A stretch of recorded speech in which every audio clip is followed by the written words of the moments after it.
আসসালামু আলাইকুম রহমতুল্লাহি ওয়া বারাকাতুহু। আলহামদুলিল্লাহ ওয়াহদা আসসালাতু ওয়াসসালামু আলা রাসূলিল্লাহ। সম্মানিত দেশবাসী, ইসলাম প্রিয় জনতা এবং শান্তিপ্রিয় সম্মানিত ব্যক্তিবর্গ, আমি আজকে একটি বিষয় নিয়ে কথা বলবো, সেটি হলো বাল্য বিবাহ। বাল্য বিবাহ বন্ধ করা হয়েছে, এর ক্ষতিকর দিকগুলা নিয়ে আলোচনা করব। আর কারা বাল্য বিবাহ চায়, কারা বাল্য বিবাহর পক্ষে, এই নিয়ে কিছু কথা বলবো ইনশাআল্লাহ। সম্মানিত দেশবাসী, সম্মানিত ভাইয়েরা, যাদের সম্মান আছে, আত্মসম্মান বোধ আছে, তাদের উদ্দেশ্যে বলতে চাই, বাংলাদেশে বাল্য বিবাহ বন্ধ করা হয়েছে কথা ঠিক, কিন্তু বাল্য জিনা বন্ধ করা হয় নাই। বাংলাদেশে বাল্য জিনা চলিতেছে, বাল্য জিনা, কিন্তু এই বাল্য জিনা বাংলাদেশে বন্ধ হয় নাই। প্রেমের নামে জিনা চলে, প্রেমের নামে, কিন্তু এই প্রেমের নামে জিনা বাংলাদেশে বন্ধ হয় নাই। ছোট ছোট ছেলে মেয়েরা 10 বছর, 11 বছর, 12 বছর, 13 বছরের মেয়েরা, 15 বছরের মেয়েরা প্রেমের নামে জিনায় লিপ্ত হয়ে যায়। ছেলের হাত ধরে বাবা মার মুখে চুনকালি দিয়ে বেগে যায়, পালিয়ে যায়, কিন্তু এই বাল্য প্রেমের নামে জিনা বন্ধ হয় না। এই দেশে তথাকথিত বুদ্ধিজীবীরা, নাস্তিক, সমকামী, ট্রান্সজেন্ডার এবং ইসলাম বিদ্বেষী কিছু বুদ্ধিজীবী আছে, তারা এই সমকামীকে, এই বাল্য বিবাহ বন্ধের জন্য তারা উঠে পড়ে লেগেছে। সংখ্যায় নয় তারা 1000 হবে পুরো বাংলাদেশে, নয় 2000 হবে। এই 1000, 2000-এর মতকে প্রাধান্য দিয়ে বাংলাদেশের সরকার বাল্য বিবাহ বন্ধ করে দিয়েছে, কিন্তু বাল্য জিনা কিভাবে বন্ধ করতে হবে এই নিয়ে কেউ কথা বলে না। আজকে দেখা গেছে যে এই বাল্য জিনার কারণে দেশে একটা মহামারী অবস্থার সৃষ্টি হয়েছে। ছোট ছোট ছেলে মেয়ে, 10 বছর, 12 বছর, 13 বছর, 15 বছরের ছেলে মেয়েরা রাস্তাঘাটে এখানে সেখানে দেখা যায় একটা একটাকে জড়িয়ে ধরে বসে থাকে, বাসে একটা একটাকে জড়িয়ে ধরে বসে থাকে, সিএনজিতে একটা একটাকে জড়িয়ে বসে থাকে, গায়ে হাত দেয়, অঙ্গভঙ্গি স্বামী স্ত্রীর মতন তারা অঙ্গভঙ্গি করে, এবং তারা কি করে, তারা বাড়ি থেকে পালিয়ে যায়। শুধু কিসের জন্য? তারা এই বাল্য জিনায় লিপ্ত হয়েছে। এই কারণে বাল্য জিনায় লিপ্ত হওয়ার কারণে, কিন্তু দুর্ভাগ্যজনক ব্যাপার হলো আমাদের দেশে যারা গার্ডিয়ান আছে তারা অথবা রাষ্ট্র, এগুলা নিয়ে তাদের কোনো মাথা ব্যথা নেই, তারা চিন্তাও করে না যে এগুলা বন্ধ করা প্রয়োজন। সম্মানিত দেশবাসী, বাল্য জিনা, বাল্য বিবাহ বন্ধ কারা চায়? দেখেন, তারা যারা তথাকথিত সমকামী, ট্রান্সজেন্ডার তারা চায়, যারা নাস্তিক, ইসলাম বিদ্বেষী তারা চায়, যারা সমকামী, জিনাখোর, মদ বদমাশ তারা চায়। বাংলাদেশের কিছু দেহ ব্যবসায়ী আছে, মহিলা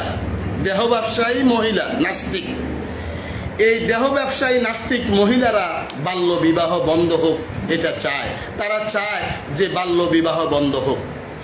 ইউরোপীয় ইউনিয়ন যারা আছে, ইউরোপের কাফের নাস্তিক ধর্ম বিদ্বেষী, যারা মুসলিম নয়, কাফের ইউরোপিয়ান, তারা চায় যে বাল্য বিবাহ বন্ধ হোক।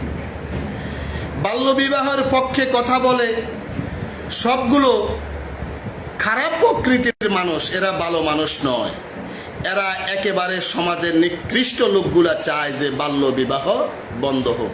কিন্তু দুর্ভাগ্যজনক হলো সত্য, এই দেশে বাল্য জিনা হচ্ছে।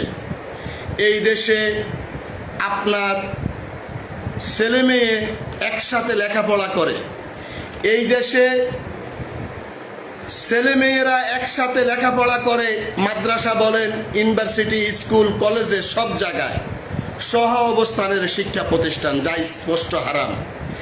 এই হারাম কাজটা সকলেই করে, কিন্তু তারা এগুলা বন্ধের জন্য কথা বলে না। তারা কিভাবে এই জাতিকে আদর্শের দিকে নিয়ে আসবে সেই বিষয়ে কথা বলে না। তারা কিভাবে এই জাতির মান সম্মান আত্মমর্যাদা বোধ রক্ষা করবে ওই বিষয়ে তারা কথা বলে না। সম্মানিত দেশবাসী, আমার ভাই ও বন্ধুগণ, এই দেশে বাসে, অটো অথবা সিএনজিতে একটি পুরুষ একটি মহিলা গায়ের সাথে গা মিলিয়ে বসে, এর জন্য কেউ কথা বলে না যে এটা বন্ধ করা প্রয়োজন, এটা নিকৃষ্ট একটা কাজ, খারাপ কাজ, এটা বন্ধ করা প্রয়োজন, কিন্তু এটা বন্ধের বিষয়ে কেউ কথা বলে না। সম্মানিত ভাইয়েরা, এই দেশে মানুষ পরক্রিয়া করে স্বামীর গদ থেকে আরেক মেয়ে ভেগে যায়, এই বিষয়ে কেউ কঠোর পদক্ষেপ নেয় না, শক্ত কোনো পদক্ষেপ নেয় না। এই দেশে ছেলেমেয়েরা জিনায় লিপ্ত হচ্ছে প্রেমের নামে, এটার জন্য কেউ আপনার কোনো পদক্ষেপ নেয় না। পদক্ষেপ কেন?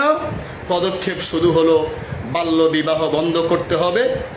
বাল্য বিবাহ বন্ধ করে এই দেশে জিনার সয়লাভ করে দাও, মেয়েদেরকে রাস্তায় ছেড়ে দাও, ছেলেদের হাত ধরে হাঁটুক, জিনা করুক, তারা জিনায় লিপ্ত হোক, এইটা নিয়ে সবাই ব্যস্ত আছে। কিন্তু বাল্য বিবাহ দিলে দেশের যে উপকার হবে, আমার মেয়ে আপনার মেয়ে, আমার বোন আপনার বোন বিবাহের উপযুক্ত হয়েছে, তার শারীরিক গঠন, তার চিন্তা ভাবনা, চিন্তা চেতনা, সে চাইতেছে সে বিবাহ বসক, কিন্তু আমি রাষ্ট্রের আইনের কারণে বিবাহ দিতে পারতেছি না। রাষ্ট্রে কিছু কুলাঙ্গার বদমাশ সাংবাদিক আছে, অপদার্থ সাংবাদিক আছে, আবার আমাদের দেশের কিছু বক্তা নামের তক্তা সাংবাদিক বলে নবী রাসূলরা নাকি সাংবাদিক ছিলেন। সাংবাদিকেরা, আমি অপ্রাসঙ্গিক একটি কথা বলে দেই, সাংবাদিকেরা হেঁটে হেঁটে সংবাদ কালেকশন করে, মিথ্যা সত্য মিলিয়ে সংবাদ কালেকশন করে। আর নবী রাসূলদের কাছে আল্লাহর তরফ থেকে সংবাদ আসতো, ওহী আসতো, বার্তা নিয়ে ওহী আসতো। আর এরা কি করে? দেশবাসীর কাছে রাস্তায় রাস্তায় হাঁটে সংবাদ কালেকশনের জন্য, সংবাদ কালেকশন করে দেশের মানুষকে ধোঁকা দেয়, বোকা বানিয়ে অর্থ ইনকাম করে, পেট চালায়। আল্লাহ রাসূলরা কি এভাবে করেছে? এটা নিয়ে আমি আরেকদিন কথা বলবো ইনশাআল্লাহ। আমি বাল্য বিবাহ নিয়ে কথা বলতেছি।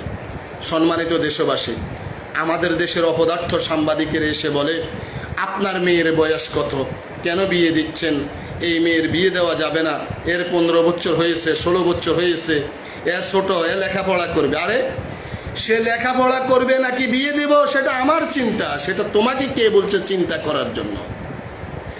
আমার সন্তান, আমি খাওয়াচ্ছি, আমি পড়াচ্ছি, আমি তাকে আদর্শবান করে গড়ে তোলার চেষ্টা করতেছি। আমি আমার মেয়েকে বিয়ে দিব না লটকিয়ে রাখবো সেটা আমার ব্যাপার।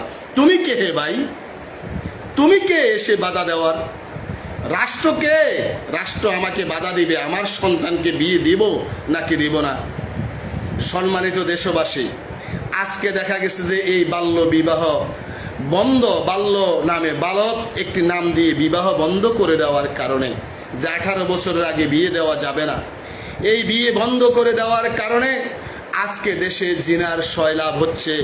রাস্তায় যান, বাজারে যান, শিশু পার্কে যান, শিক্ষা প্রতিষ্ঠানে যান, সব জায়গায় জিনা আর জিনা।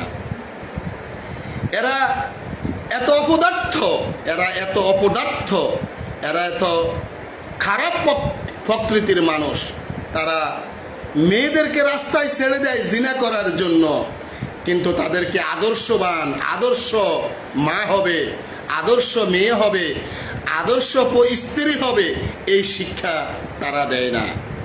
তারা বাল্য বিবাহ বন্ধ করে কিন্তু বাল্য জিনা বন্ধ করে না। মেয়েরা একটা ছেলের সাথে বসে লেখাপড়া করে, হারাম। মেয়েরা অটো, সিএনজি, রিক্সায় অথবা বাসে বসে আরেকটা পুরুষের সাথে, এটা হারাম, কিন্তু এটা বন্ধ করে না। মেয়েরা চাকরি করে স্কুলে, আরো পুরুষের সাথে বসে বসে হেসে হেসে কথা বলে, কিন্তু ওই চাকরি তারা বন্ধ করে না, এটা বন্ধ করার উদ্যোগ তারা নেয় না। আত্মমর্যাদা বোধ কোথায় গিয়ে দাঁড়িয়েছে? তাদের আত্মমর্যাদা বলতে কিছু আছে কিনা এটাও ভেবে পাওয়া যাচ্ছে না। মেয়েরা নানান ধরনের অপকর্মে লিপ্ত হচ্ছে। তাই আমাদের দাবি হলো, সম্মানিত দেশবাসী, আমরা রাষ্ট্রের কাছে দাবি জানাতে চাই, আমার সন্তান আমি বিয়ে দেব, আমার সন্তান যখন আমি দেখব যে না সে বিয়ে দেওয়ার উপযুক্ত হয়েছে, তাকে বিবাহ দেওয়া প্রয়োজন, আমি আমার সন্তানকে বিয়ে দেব, আমি আমার বোনকে বিয়ে দিব। কেউ যেন প্রতিবাদ করতে না আসে। প্রতিবাদ করতে আসলেই মার হবে, একটা মায়ের উপরে রাখবেন। যে প্রতিবাদ করতে আসবে, পুলিশ হোক, রাষ্ট্রের কোনো নেতা খেতা হোক অথবা সাংবাদিক, একটা মায়ের উপর রাখতে হবে, শুধু মায়ের উপর রাখতে হবে। সম্মানিত দেশবাসী, আমরা জিনা চাই না, শান্তি চাই, আত্মমর্যাদাবোধ দেখতে চাই। যার আত্মমর্যাদাবোধ নেই, যেই ব্যক্তির আত্মমর্যাদাবোধ নেই, সে তার মেয়েকে রাস্তায় ছেড়ে দেয়, আমাদের কোনো অসুবিধা নেই। যার আত্মমর্যাদাবোধ নেই, সে তার মেয়েকে দিয়ে দেহ ব্যবসা করাক, আমাদের কোনো অসুবিধা নেই। যার আত্মমর্যাদাবোধ নেই, তার মেয়েকে ল্যাংটা হাঁটাক, আমাদের কোনো অসুবিধা নেই। যার আত্মমর্যাদাবোধ নেই, সে তার মেয়েকে বুড়ি করে ঘরে বসিয়ে রাখুক, আমাদের কোনো অসুবিধা নেই। আমাদের আত্মমর্যাদাবোধ আছে, আমরা মুসলিম, আমাদের আত্মমর্যাদাবোধ আছে। তাই আমাদের ইসলামিক কাজে যেন কেউ বাধা দিতে না আসে, মুসলিমদের ধর্মীয় কাজে কেউ যেন বাধা দিতে না আসে। আমাদের দেশে এই বাল্য বিবাহ বন্ধের নামে দেশে যা হইতেছে, যেটা ভাষায় প্রকাশ করতে পারবো না। সম্মানিত দেশবাসী, সতর্কতা অবলম্বন করুন, রাষ্ট্রের কাছে সকলে দাবি উপস্থাপন করুন, যাতে করে আমাদের মেয়েদেরকে আমরা পর্দায় রাখতে পারি আত্মসম্মানের সাথে। আমরা যেন আমাদের ছেলে মেয়েদেরকে নিরাপদে আত্মসম্মানের সাথে বিয়ে দিতে পারে, সেই কাজে যেন কেউ বাধা না দেয়। সতর্ক থাকুন, সোচ্চার হন। দেশবাসী, আপনাদের যদি আত্মসম্মান বোধ থাকে, আপনারা যদি মনে করেন যে আমাদের আত্মসম্মান বোধ আছে, তাহলে আপনারা সতর্ক হন, সতর্ক অবস্থান নেন, সতর্ক হন। আল্লাহ আমাদের সকলকে ইসলাম মোতাবেক চলার, দিন মোতাবেক চলার তৌফিক দান করুন। আমিন। আসসালামু আলাইকুম রহমতুল্লাহি ওয়া বারাকাতুহু।